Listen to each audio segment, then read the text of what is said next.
Hi everyone. I'm going to be introducing author Amanda Robson in just 1 second because we are going to be talking about this book. First of all, let's just admire this cover for a second, okay? Look at how absolutely beautiful it is. It's crazy. But anyway, I am so excited that I get to talk to her about it because this book was crazy, okay? It had me going and going. It is a page turner, okay? I could not flip those pages. Usually on my Kindle, I'm like going like this, but when I'm reading a book and I'm just flipping them as fast as I can, and the payoff, remember, you always talk about the payoff at the end of the book. Was it worth how fast? Yes. And that's all I'm going to say is yes. So everyone, here is Amanda. Hi everyone, I am so excited because I am speaking with author Amanda Robson, and we are talking about, I have two of her books. Look at, they are absolutely beautiful. I love this cover. The day I saw this cover, I was like, I have to read this book. Look at this, look at the side. I mean, it is beautiful. Thank you so much, Amanda. Well, thank you. It's lovely to meet you, and it's lovely for you to have me on your blog. It's really nice of you. Okay, so like I told you, I finished this morning because I could not. I like to finish it right before we talk, right? But it was so hard to put down last night. I can't even tell you. I was like, just go to sleep, just go to sleep, and you can finish it in the morning. This is a page turner if I have ever read a page turner. Okay, I don't know if it's a compliment because I read it so fast. Some authors are like, oh, it took me so long to write it, but I'm telling you the highest compliment when I tell you how fast I read this book. I couldn't stop. Couldn't stop. Well, thank you. And I know I'm not the only one because I went on Amazon and everybody is saying that about it. They said once they picked it up, they had to go right through. They just had to. And that is such a compliment for you. So I am really happy for you. Oh, well, thank you. That's lovely. That's lovely of you. Okay, so I'm going to let you talk about the beginning. I'm going to let you talk about this book so that I know, because we can only talk about it so much because we don't want to give away any spoilers. So I'll let you tell everybody about the premise of this book. Yes, well, it begins with a stabbing, which leaves one twin sister dead and the other accused of her murder.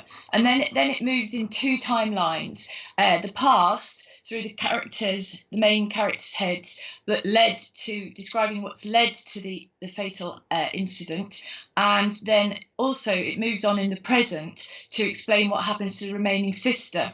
But it's written, that part of the book's written in third person, in personal, sort of she, so you don't know which sister it is that's dead or alive until very close to the end of the book. So it was great fun writing it, but it was quite difficult to keep the present, to try so the reader didn't guess which sister that's what I wanted, because I hope you didn't guess. I hope you didn't guess which sister I didn't, because you know what happened is as the book was going, I kept going back and forth in my head. I'm like, because the girls' names are Miranda and Zara, okay, and I'm like, okay, Zara's dead, and then I was like, no, Miranda's dead, no, Zara, and you know what? In the beginning of the book, I thought I missed it. I was like, wait, did she tell me who died? And so I went back and I'm like, oh, I see what she's doing. She's not telling me who died.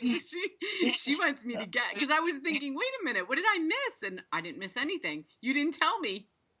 Well, I found it quite hard to write because at the same time, the surviving sister's in prison for quite a long time, Yeah. and so she's going through an awful lot of emotion, grieving her sister and the unpleasantness of being incarcerated. And so I found it hard to get the right amount, needing to have emotion and yet to deny quite a lot of the past. It's hard to get. Anyway, I'm glad you didn't guess. Tried hard to make sure you wouldn't, but that's nice. I know, Amanda, you are so brilliant, because I was thinking, as I'm reading this, I'm like, this must have been so hard to edit, to make sure that you give no clues as to who's in prison, because you could give no clues, as you couldn't say, like you said, you couldn't say anything about her past or we would know, and then you couldn't have it. We had to make it ambiguous. I had to make it just a bit ambiguous about her attitude towards Sebastian, really, so that it could be either sister. Yeah, and then the stuff that was written in the past, I just found the points of view so intrigued. I don't think I've ever read a book like this. I really don't. I was like, she is brilliant. I mean, because the points of view are changing, the past and present's changing, and yet it's so, like, I just couldn't stop. The short chapters were brilliant, okay? Because everybody loves a short chapter when it comes to a thriller, because that just has us turning the pages even faster, so I loved that about it. And I love that at the end of the first chapter, you end it with, you are charged with the murder of your sister. And I always say to people who write thrillers, like, that end of that first chapter has to get me to that second chapter. And you did it because, of course, you're like, oh my God, she just murdered her sister, her twin sister. It was just, I know I'm like overly excited. Sorry, I got to calm down a little bit, but it was so good. Well, we writers, we do like a bit of encouragement, so we do look it up. So, thank you anyway, it's very nice of you. Yeah, well, let me just tell everybody, we add in a guy. Now, nothing can come between two sisters like a guy can, right? No, exactly.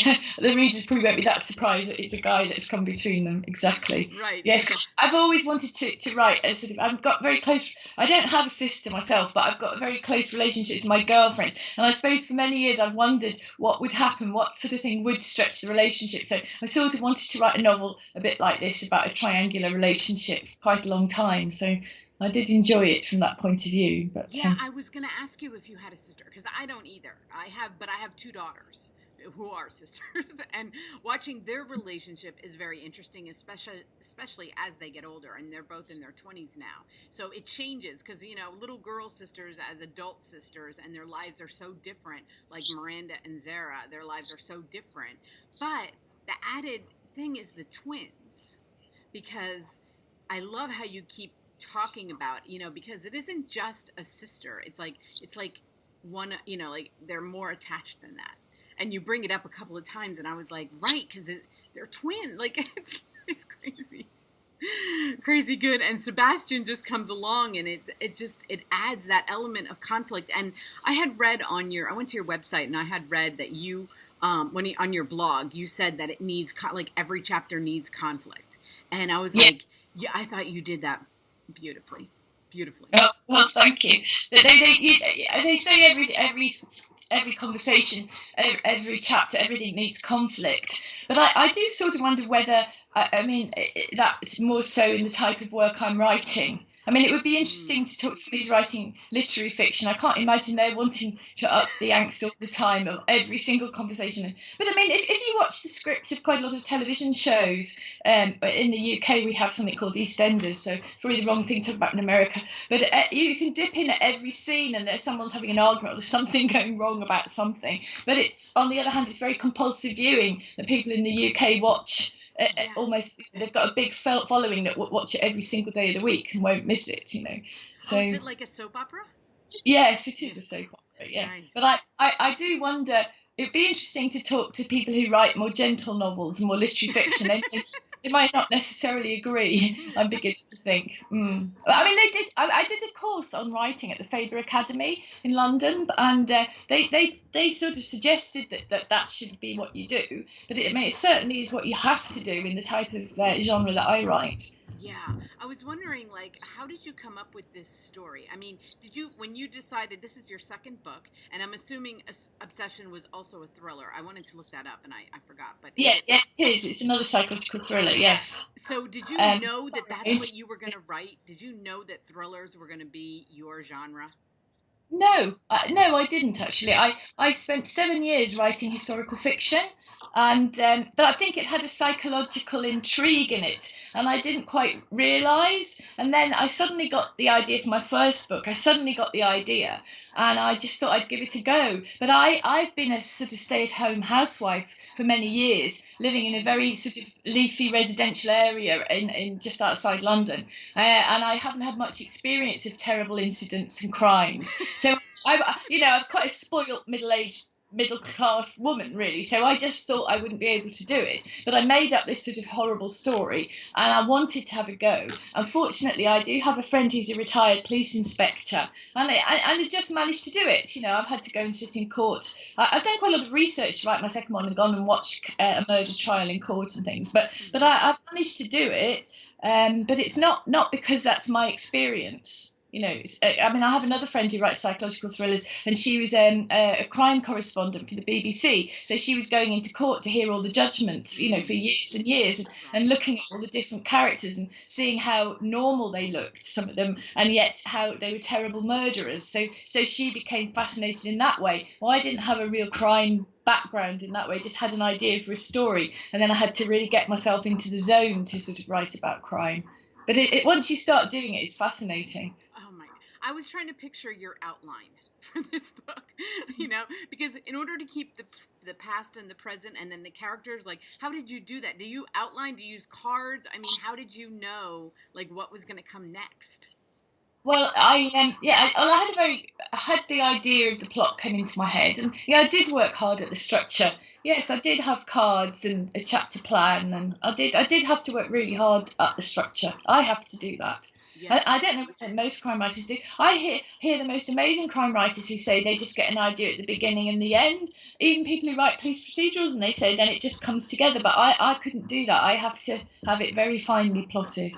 Yeah, especially what I thought for the points of view, like I thought it was so brilliant the way you did who came next. Like, what did, was it going to be Sebastian? Was it going to be, like, because it was building, you were building tension, and it was like, I was like, how did she do that? How did she know, like, that, okay, we need Sebastian now. We need, his point of view. Okay, now we need, because they're telling the story from different points of view, and then you really get, like, what's going on when you're reading about that. One of the things that you have to be careful with doing that, though, that I have learned, is sometimes because you write it, I've read books where writers do the same scene again and again with a different character, and it can be very interesting. Yes. But when I do it gets repetitive. So I have to move the scene on. So one character will tell you part of the scene, and then the next character will tell you the next part, because otherwise it can get quite repetitive. Yes. Or, for me, the way I write, it tends to get repetitive. But I have read some writers who do manage it, because I suppose their character's perspective must be so different. I mean, have you watched The Affair, the television program The Affair? I've never heard of it. I'm going to write it down. I never heard of it. Oh, it's really good with oh dear, what's my brain's because I'm being interviewed. I'm going to look it up. Maybe it'll be on Netflix and I can see. He's Dominic West stars in it, and it's set in Montauk. It's been big in America, but it's fascinating because it's part of this. It's into the third series now, but the start of the first series is he's been married for a long time, and I think they've got 4 children, and then he meets another woman, and it starts with an affair, and it's sort of it's fascinating. But they quite often shoot different scenes with slightly different perspectives, with slightly different conversations, and things happening in slightly different order. And I think I'd already written my first book, Obsession, which is a bit like The Affair, but I'd already written it when I watched The Affair, so it wasn't. But it was similar. But I love the way. Because people always seem to have slightly different memories or a slightly different perception of the same event. And that does fascinate me. Absolutely, because, especially when it would come to his chapter, and then he would talk about, like, what happened, and I was like, oh my God, like, it was just, I don't know. It was so good. I cannot wait. I'm going to go back and read Obsession, because I love the way you write. Oh my God, I love the way you write so much. I cannot wait to read that one. That's nice of you. Oh my goodness. Well, you find that's what happens too. Like, a new one comes out, and I'm telling you, everybody on Instagram is going crazy about this cover. I mean, look at that. It's just so good. I love the colors. That's my publishing house, Avon. In the UK, it's Avon HarperCollins. I think in America, it's Harper 360. Yeah. Yeah. I have to say, I am thrilled with the work they've done on my cover. I love it. I bought a pink dress for my launch party. It's my favourite dress. So so I won't show it you now. I should have put it on for my interview. Right. Well, before I let you go, please tell me what you're writing next and when we can expect it. Well, it's coming out in the UK on the 2nd of May. I'm not quite sure about in the US, but it's called Envy, and it's another psychological thriller, and it's about a married woman who has 3 people who love her, but unfortunately 2 of them are stalkers. So it's another pretty much sort of tense read, I'd say. Okay, well, But I I'm will just get. editing it at the moment. I'm just editing it at the minute. So Oh, yeah, I've got it goes to print sort of before Christmas. So I'm sort of that's quite busy awesome. with scheduled deadlines between now and Christmas, finishing it off. Okay, Oh, well, and then I've got Revenge coming after that. okay, well, you know where to find me for Christian envy Girl, because Envy and Revenge. I mean I love I'm it. just, I I love don't know your where we'll go from there. I haven't started to worry about that yet. you know where to find me because I will read it early. We can talk again and get it out there because I love your books and I am so happy that I got to read them. Feel so blessed. I mean, you have no idea. And everyone, just so you know, I'm going to have all of her links listed below here. And I am going to be giving these. Whoop, the cover turned around. I'm going to be giving these away on Instagram. And I can't wait to talk to you again. Thank you so much, Amanda, because I It's can't lovely wait to read the next one. Okay? to meet you. Thank you so much. Nice to meet you too. Have a great day. Bye. Thanks. Bye bye. Bye. I don't understand it. But anyway, like I said, I'm going to be giving these away. Go to my Instagram, which I will put the link underneath here, and look at how beautiful. I mean, more than anything, can you imagine having these on your bookshelf? Anyway, thank you for watching, everyone.